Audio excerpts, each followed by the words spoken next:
Bonsoir à tous et merci de rester fidèles au temps d'information sur RTI2, la chaîne la plus proche de vous. Pour ce week-end, comme tous les samedis, nous valorisons la culture ivoirienne à travers des découvertes. Et pour ce faire, ce soir, nous irons à Mankono, au nord de la Côte d'Ivoire, dans la région du Béret, découvrir le dja, une danse traditionnelle exécutée par des femmes quelques jours après la fête de la Tabaski. Et ce samedi 4 février marque la journée mondiale contre le cancer, une journée où les grands décideurs du monde se rassemblent pour rendre hommage à toutes ces personnes touchées par le cancer et surtout passer à l'action afin de changer l'avenir des malades à jamais. Encore merci à vous de nous suivre sur RTI2, la valorisation de la culture ivoirienne. Notre rendez-vous ce soir, comme tous les samedis dans notre rubrique Escale 225.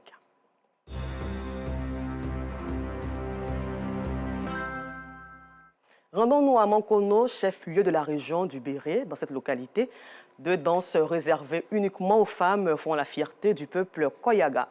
Le kouroubi exécuté dans le mois de Ramadan et le dja exécuté quelques jours après la fête de Tabaski. Le dja est une danse exécutée uniquement par les femmes Woroso et durant cette période, elle parcourt la ville poitrine dénudée pour les jeunes filles munies de calebasses. Ce moment de réjouissance est aussi une occasion pour elles de se rendre au domicile des notables et cadres de la ville pour y mettre l'ambiance et pourquoi pas leur soutirer quelques billets de banque avec Afisiata Karamoko Dosso, Gilles Tonien, Lassana Karamoko et Eliane Nguessan. Découvrons maintenant les femmes Woroso, danseuses du dja dans la région du Béret. Vous n'assistez pas à une marche de protestation. Ces femmes sont des Woroso du canton Mankono. Elles appartiennent à une classe subalterne dans la stratification sociale chez les Mandés et les populations du Nord en général.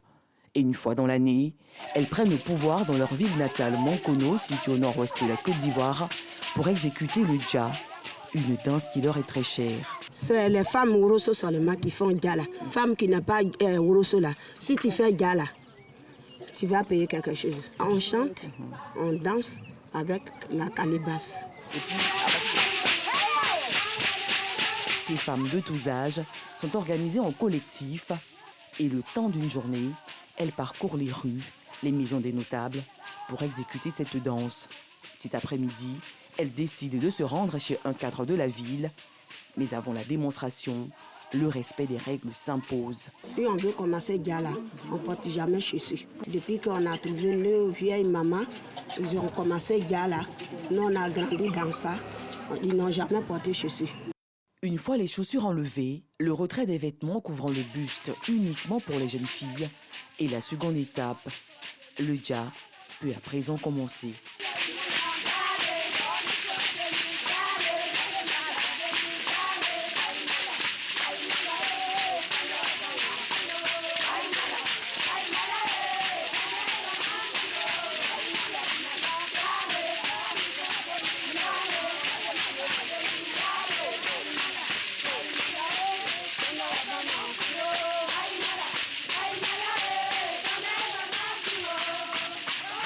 Après une heure de danse, la responsable du groupe et ses filleuls se rapprochent de leur hôte pour recueillir quelques billets de banque. Nous sommes des femmes Woroso et nous en sommes fiers. C'est notre moi. Nous avons fièrement exécuté le dja. Vous êtes nos chefs. Nous avons fait vos éloges. Nous attendons notre dû.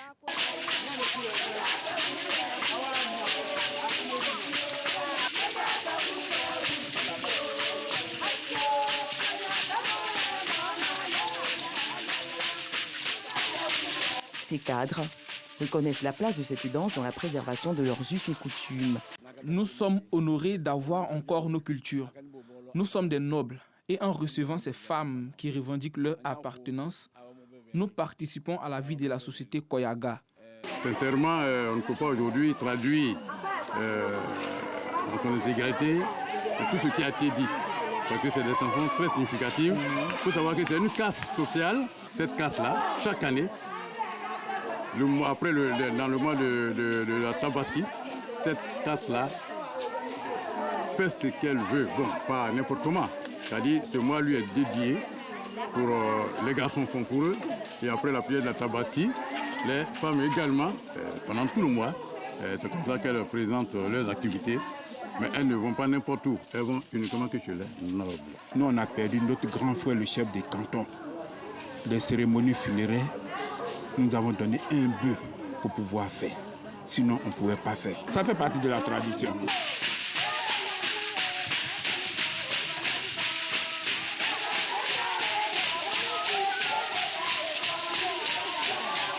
Après la danse, les Woroso se disent heureuses et déterminées à transmettre cette culture à la jeune génération. Quand je vois les petites filles aussi qui font, vraiment comme c'est la tradition, je suis très très heureuse. Je suis demain que moi je ne suis pas là, ceux-là ils sont là. Vu que c'est une tradition, donc la tradition, si les grands-mères nous appellent pour faire quelque chose, on ne peut pas refuser. Dans la région du Béret, le jazz symbolise la volonté du peuple Koyaga de valoriser davantage sa culture. Cette quête d'une identité culturelle accorde une place de choix au genre.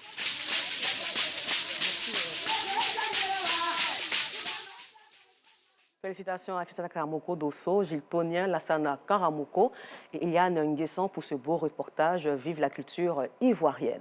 En société, retour à Abidjan, dans la commune d'Abobo, précisément au quartier Adaman-Sanogo, où gît un immeuble inachevé de 3 étages. Bien qu'inachevé, cet immeuble est habité par les populations. Le loyer varie entre 10 000, 20 000 et 30 000 francs CFA. Malgré cela, les populations y vivent dans des conditions d'extrême pauvreté et un manque d'hygiène qui ne dit pas du tout son nom. Et ces populations ont raconté le calvaire à Alassane Drabo par Gain. Ce matin, pour les habitants de cet immeuble situé au quartier Adaman-Sanogo d'Abobo, c'est jour de lessive. Ils travaillent en ayant à l'esprit le danger qui plane sur leur tête. Car oui, c'est bien dans ce bâtiment inachevé qu'ils vivent, avec beaucoup de risques.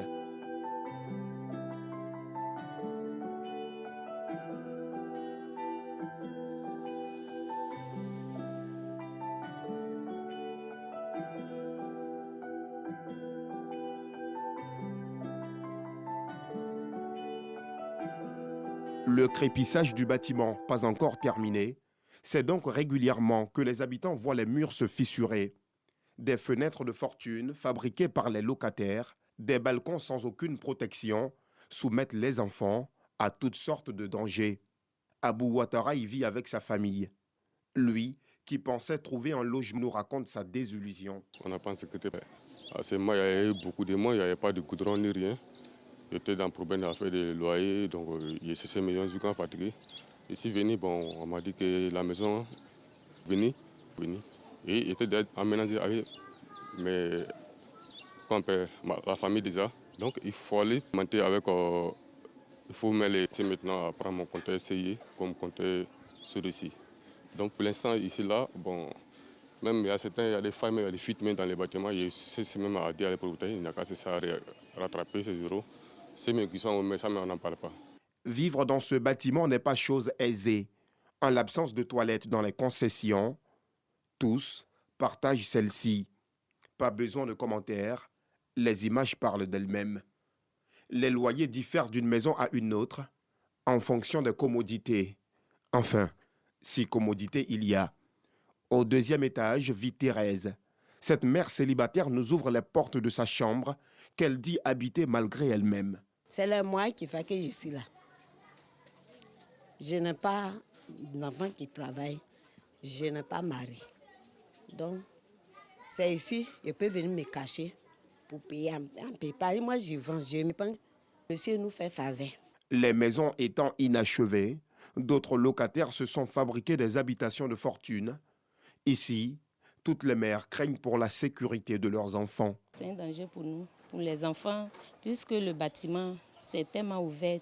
Le balcon, bon, l'environnement, vraiment, à cause des moyens, on est obligé d'habiter. Quand on venait chercher maison, ce n'est pas ce qu'ils nous ont dit.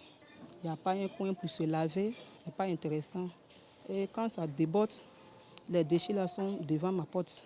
Je ne peux rien faire. Et quand tu parles, on te parle mal. Malgré tous les dangers que comporte la vie sur ce bâtiment, les habitants écrasent leur bonheur avec des gestes simples, entourés de leurs enfants. Cela en attendant la providence divine ou l'aide de bonne volonté pour se reloger. Espérons bien que les autorités compétentes se penchent sur cette question en touchant le propriétaire de l'immeuble pour régler le problème pour le bonheur des... Nous vous le disions au titre de la journée mondiale contre le monde. Toutes les personnes de changer l'avenir des malades à jamais. Les révolutions de la recherche sur le cancer est l'ouvrage collectif sorti ce 4 février à l'occasion de cette journée. Les pouvoirs publics ont mis en place des dépistages organisés. Grâce aux ans suivant cet élément portant. C'est assez ancien. Si tu veux le paquet aussi, on peut donner les prix. C'est la particularité des pharmacies par terre ou à ciel ouvert. Ici, pas besoin d'une ordonnance. Ceux qui connaissent, ils viennent toucher, donnent les médicaments ici. Quand c'est prohibé là, si on voit là, on ne peut pas vendre, on enlève. Ces points de vente de médicaments dans les rues sont partout à Abidjan. Il existe commune d'Adjamé, marché Roxy. C'est ici que les vendeuses de quartier s'approvisionnent. Malgré les critiques et interdictions, ces femmes occupent des magasins et boutiques de médicaments à visage découvert dans cette rue. Elles sont pour la plupart illettrées. Les caméras, leurs bêtes noires. Mais des clients, elles en ont. J'achète tout pareil pour 500 pour les plaies de mes enfants. Je vois que c'est plus rapide. Hein? C'est plus rapide. Sinon, moi-même, je sais que c'est pas bon. Mais dans tous les cas, on parle, mais ça est là. On fait quoi? On vient? Allez là, tout le monde vient pour gagner à quoi manger. On ne peut pas interdire tout ça là. À ce sujet, les avis sont partagés. Souvent, on ne sait même pas quelle est la date de péremption. Sinon, je préfère la pharmacie. Parce que là, c'est encore conseillé. Et puis bon, c'est bien pour la santé. Si les médicaments de la pharmacie sont à moins coût, ça peut aussi nous arranger. Ça peut être moins cher, mais est-ce que se soigner à moins de coût est important pour le corps? C'est ça aussi qui est le problème. On peut peut-être les encadrer, mais il faut quand même qu'on prenne des mesures pour ces genres de médicaments-là. Parce que ce n'est pas tout qui peut soigner. Selon certaines vendeuses, le marché de gros de pharmacies à ciel ouvert est approvisionné par un réseau bien ficelé. Le réseau tire ses origines à l'extérieur du pays. Sans posologie, le client suit un protocole de soins à sa convenance. Sans formation en médecine ou pharmacie, la commerçante, elle, écoule ses marchandises. Reportage signé Bintou Pekele et Zié Traoré. Le personnel médical du centre hospitalier universitaire de Cocody a rendu hommage tout récemment à Brigitte Villasco, ex-chef de service du centre des Grands Brûlés au service d'aide médicale urgente SAMU. Après son décès dans la nuit du 31 décembre 2022 au 1er janvier 2023, Brigitte Villasco laisse dans la conscience collective le souvenir d'une femme au grand cœur qui apportait régulièrement assistance aux plus défavorisés et malades. Cette cérémonie funèbre a été marquée également par un foisonnement de témoignages de ses collaborateurs et partenaires. De son vivant, Dr Brigitte Villasco est responsable du Centre des Grands Brûlés au service d'aide médicale urgente SAMU de Cocody, laisse le souvenir d'une partenaire et d'une collaboratrice au grand cœur. Après la triste nouvelle de son décès dans la nuit du 31 décembre 2022 au 1er janvier 2023, place au témoignage à l'occasion d'une cérémonie d'hommage à son honneur au CHU de Cocody. Hassan Ismaël, président de la Fondation Action pour le Bien et d'autres partenaires, lève le voile sur un partenariat marqué par le social et l'humanitaire. Nous nous sommes rencontrés justement dans le cadre de nos activités humanitaires. Nous qui sommes engagés dans l'humanitaire, dans les actions sociales et éventuellement pour porter assistance aux plus défavorisés, aux plus démunis et aux malades. La santé est notre priorité parce que qui n'a pas la santé n'a pas la vie. Et c'est dans ce cadre-là que nous avons rencontré le docteur Villasco. Nos chemins se sont croisés et nous avons retenu d'elle le même principe, les mêmes valeurs, les valeurs d'engagement, les valeurs d'altruisme, les valeurs d'humanité. On a pu retenir justement cette dame qui, au-delà du caractère professionnel, s'est engagée personnellement avec ses propres moyens parfois, pour permettre à des gens de recouvrer la santé. Et ça, c'est quelque chose qu'il ne faut jamais oublier, il faut le lui rendre et espérer que d'autres personnes viendront continuer. Brigitte, c'était le don de soi, c'était le dévouement. Elle ne vivait que pour son travail, que pour les Grands Brûlés et pour le Lions Club. Ce centre va bientôt s'appeler le centre Grand Brûlé Dr Brigitte Villasco. Responsables et personnel médical du SAMU retiennent de feu Brigitte Villasco, une collaboratrice exceptionnelle. C'était une collègue, une amie. C'était un bon médecin, psychologue, qui a su tenir son personnel. Et ce service qui est son enfant, qui a grandi devant elle et qui maintenant est à la majorité, on la voit partir brutalement. Il faut reconnaître que c'est une dame qui aimait son personnel. Mais au-delà de ça, elle avait un cœur en or. C'est une dame qui aimait le travail. Et quand vous aimez le travail, vous rentrez dans sa bonne grâce. Le centre des grands brûlés du service d'aide médicale urgente de Cocody a ouvert ses portes grâce à la contribution financière et matérielle de Brigitte Villasco. Au chapitre éducation, dans la région de Lamé, l'ONG Les Élites du Christ sensibilise les élèves de la ville d'Akoupé sur les dangers liés à la consommation de la drogue, de l'alcool et de la sexualité précoce. Cette campagne de sensibilisation de l'ONG Les Élites du Christ qui s'est tenue au centre culturel d'Akoupé a été saluée par les élus et cadres de la localité. Georgette Ido Fofana y était pour RTI2. Amener les élèves de la ville d'Akoupé, dans la région de Lamé, à se détourner du phénomène de la drogue et de l'alcool en milieu scolaire, c'est tout le sens de cette campagne initiée par l'ONG Les Élites du Christ. La meilleure manière de prévenir, c'est de sensibiliser les enfants. Les premières leçons que nous leur prodiguons, c'est l'autorité parentale, c'est-à-dire honorer ses parents, respecter ses parents, respecter ses aînés, ne pas être rebelle face aux exigences des professeurs et enseignants. Il faut écouter ce qu'on dit et nous voulons qu'ils puissent être excellents. Parce que tout ce que nous faisons, c'est pour promouvoir l'excellence. Nous voulons que l'école d'Akoupé soit une école d'excellence. Des messages de sensibilisation bien perçus par les apprenants. Lors de cette conférence, nous avons retenu assez de choses. Il a demandé à ce que les filles et les garçons restent tranquilles pour avoir un avenir meilleur demain. Cette rencontre, qui vise également à améliorer le rendement scolaire des élèves, est saluée par les cadres de la région, mais aussi les chefs d'établissement. Ce sont des actions qu'il faut multiplier parce qu'aujourd'hui, trop de fléaux rôdent autour de nos enfants alors qu'ils sont en situation d'apprentissage. Et pour faire d'eux des hommes, pour faire d'eux de cette richesse qu'attend la nation, il faut les sensibiliser, il faut attirer leur attention sur les fléaux qui les guettent et qui peuvent compromettre définitivement leur avenir. Le thème est tellement important pour nos enfants.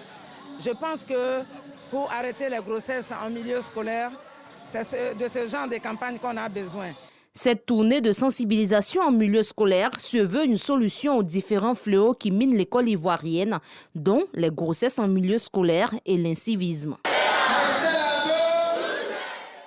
Hors de chez nous, au Soudan du Sud, le pape François a cherché samedi à consoler le peuple soudanais en encourageant les prêtres et les religieuses à servir le ouaille en les accompagnant après les autorités et la société civile.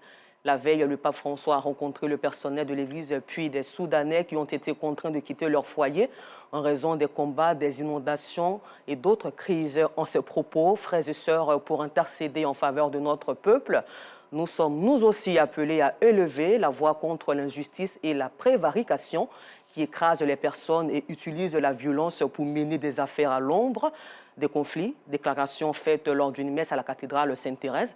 Le pape François a aussi évoqué le sort des femmes et a demandé qu'elles soient respectées, protégées et promues. Pour finir, sachez qu'aux États-Unis d'Amérique, Elon Musk, le milliardaire sud-africo-canado-américain actuel directeur du réseau social Twitter, a été déclaré non coupable de fraude hier vendredi par un jury californien chargé de déterminer si des tweets affirmant qu'il avait sorti son entreprise Tesla, ce moteur de la bourse en 2018, enfreignant les lois boursières américaines. Encore merci à vous et bonne suite de programme sur RTI2, la chaîne la plus proche des populations.